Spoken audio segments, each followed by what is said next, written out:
दोस्तों नमस्कार। कांग्रेस के बारे में अगर हम ये कहें कि एक गीत है ना कि बहुत देर कर दी मेहरबां आते आते, तो कांग्रेस ने देर कर दी है लेकिन फिर भी अभी इतनी देर नहीं हुई। लेकिन अच्छी बात यह है कि कांग्रेस अरविंद केजरीवाल को समझ चुकी है। अरविंद केजरीवाल एंड कंपनी को कांग्रेस समझ चुकी है। कैसे, ये मैं आपको बताऊंगा।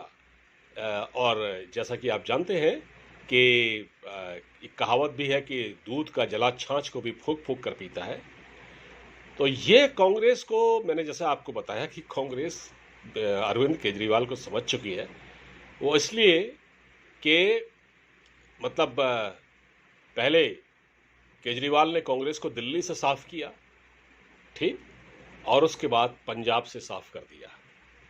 तो दो दो जो स्टेट है वो कांग्रेस के हाथ से निकल गए और दोनों पर केजरीवाल ने कब्जा कर लिया। अब इसमें कांग्रेस की कुछ गलतियां थी, उनकी टॉप लीडरशिप के अंदर कोई ऐसे विजन नहीं था। उस पर राहुल गांधी भी एक फैक्टर है। लेकिन अब जाके कांग्रेस को ये समझ में आया है कि केजरीवाल कितना बड़ा डैमेज कर सकते हैं। तो ये कांग्रेस को जो बहुत देर में समझ में आया है कि कहते हैं ना कि सब कुछ लुटा के होश में आए तो क्या किया। तो अभी पटना में आपको मालूम होगा कि विपक्षी एकता को लेकर बैठक थी। करीब 1 दर्जन पार्टियां से ज़्यादा पार्टियां उसमें हिस्सा लिया, उन्होंने उसमें शामिल हुई।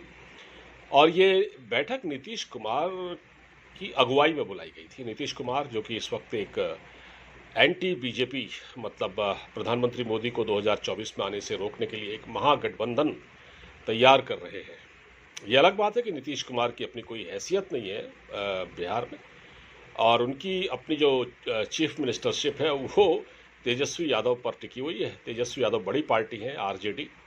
लेकिन साहब, क्योंकि नीतीश कुमार है यानी कि अपना घर उनसे संभल नहीं रहा। जैसा कि जो प्रशांत किशोर उनके सलाहकार कह चुके हैं कि जिस आदमी के पास लोकसभा में एक भी सांसद नहीं है वो प्रधानमंत्री मोदी को रोकने की बात करता है, वो मुंगेरी लाल के हसीन सपने देखता है। खैर, अच्छा, ये तो बात हुई। मैं थोड़ा इधर डाइवर्ट हो गया।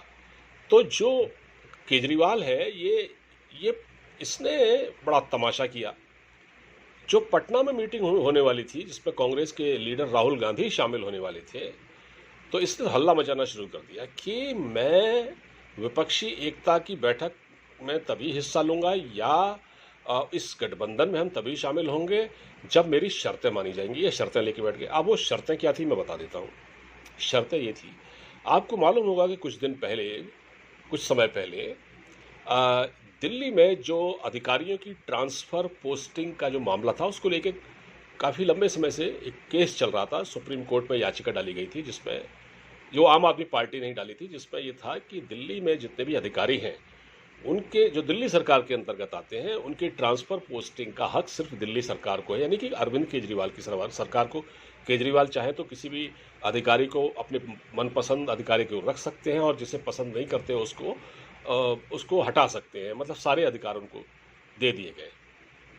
तो सुप्रीम कोर्ट ने एक फैसला दिया उनकी याचिका पर। सुप्रीम कोर्ट ने कहा कि ठीक है, बिल्कुल सही है, केजरीवाल दिल्ली के मुख्यमंत्री हैं, लिहाजा इनको हक हासिल है कि ये किसी भी अधिकारी को रखें, अपना निजी सचिव बनाए, कुछ भी बनाए, और वो उसका ट्रांसफ़र भी कर सकते हैं, उसको पदोन्नति भी दे सकते हैं, उसका प्रमोशन भी कर सकते हैं, उसका डिमोशन भी कर सकते हैं।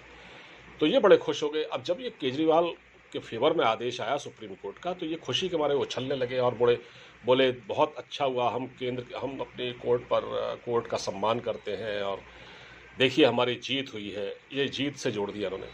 लेकिन क्या हुआ, केजरीवाल का फ्यूज जो है उस वक्त उड़ गया। केजरीवाल का जो फ्यूज है वो उस वक्त उड़ गया जब कुछ ही दिन बाद केंद्र सरकार एक अध्यादेश ले आई, यानी मोदी सरकार।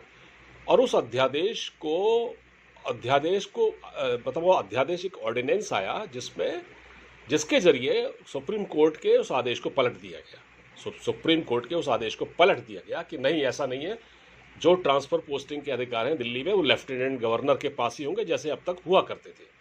अब केजरीवाल परेशान हो गया केजरीवाल ने आंदोलन करना शुरू कर दिया, रोज ट्वीट करने शुरू कर दिए, क्या संजय सिंह, क्या केजरीवाल, क्या दूसरे नेता सौरभ भारद्वाज और फलाना ढिमाका ये ट्वीट करने लगे कि ये तो ऐसा तो ये लोकतंत्र खतरे में पड़ गया है, संविधान के खिलाफ काम हो रहा है, ये दुनिया भर की बातें करनी शुरू कर दी।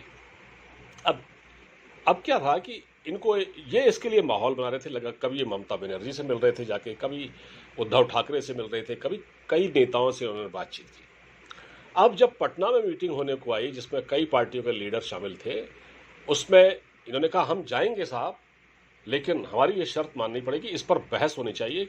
और ये विपक्षी दलों को ये कह के डरा रहे थे कि देखिए आज ये अध्यादेश दिल्ली में लाया है मोदी सरकार ने हमारे खिलाफ, हमारे सुप्रीम कोर्ट के फैसले को पलटने के लिए, कल ये किसी भी गैर बीजेपी राज्य में हो सकता है, आप सोच लीजिए, इसलिए आपको मेरा साथ देना पड़ेगा। लेकिन साहब क्योंकि वो बैठक थी विपक्षी एकता को लेकर, तो कांग्रेस ने जो बहुत अच्छा काम किया, कांग्रेस ने साफ मतलब बहुत बोले तो ये मीटिंग में गए भी थे पटना केजरीवाल, और वहाँ इन्होंने पूरी तरह से ब्लैकमेल करने की कोशिश की। लेकिन कांग्रेस ने कहा देखिए ये हम बात करेंगे इस बारे में, यहाँ इस मुद्दे को ना उठाएं आप, ठीक है, ये विपक्षी दलों की एकता को लेकर बैठक है, यहाँ इस तरह की बातें ना हो। तो केजरीवाल नाराज हो गए। वहाँ काफ़ी सुना कांग्रेस के नेताओं से इनका झगड़ा वगड़ा हुआ, काफ़ी मतलब हॉट टॉक हुई नेताओं की जो होती। उसके बाद केजरीवाल वहाँ से निकल गए, यानी वो मीटिंग अभी ख़त्म नहीं हुई थी, उसके बाद प्रेस कॉन्फ्रेंस करनी थी नेताओं को, जितने भी वहाँ नेता थे, नीतीश कुमार वगैरह और जो भी ममता बनर्जी वगैरह। तो केजरीवाल वहाँ से चुपचाप निकल गए। बाद में पता लगा कि ये तो यहाँ है ही नहीं, जब प्रेस कॉन्फ्रेंस हो रही थी तो पता लगा कि ये तो है ही नहीं यहाँ पर, तो पता लगा ये तो दिल्ली पहुँच गए, 2-3 घंटे पहले निकल गए थे। उसके बाद जब इसके बारे में पूछा गया तो नीतीश कुमार ने कहा नहीं, उनको कुछ काम से जल्दी निकलना था, उनका प्लेन उड़ गया और जो चले गए यहाँ से। तो ये है अरविंद केजरीवाल। तो कांग्रेस ने एक तरह से केजरीवाल के मुंह पर थप्पड़ मारा है, मतलब केजरीवाल को कहा है कि मतलब कांग्रेस ने एहसास दिलाया केजरीवाल को कि तुम अभी इतनी बड़ी पार्टी नहीं हो कि हम तुम्हारे हुक्म को माने।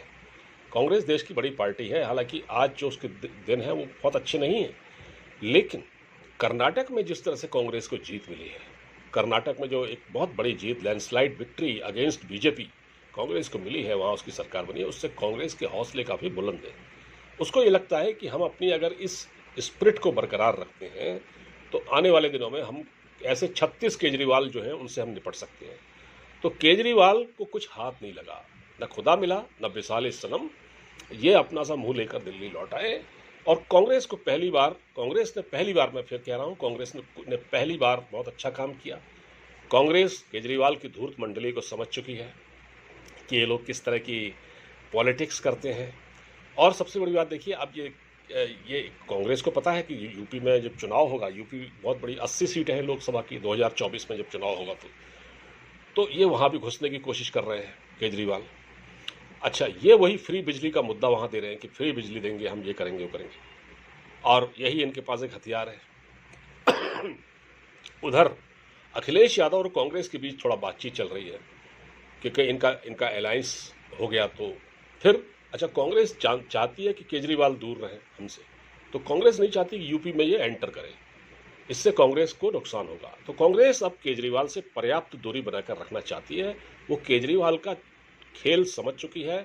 दिल्ली में सत्ता खोने के बाद और फिर पंजाब में सत्ता हाथ निकलने के बाद अब जाकर कांग्रेस को ये समझ में आया है कि केजरीवाल किस टाइप की राजनीति कर रहे हैं। तो कांग्रेस के भविष्य के लिए, कांग्रेस की राजनीति के लिए ये एक अपने आप में शुभ संकेत है।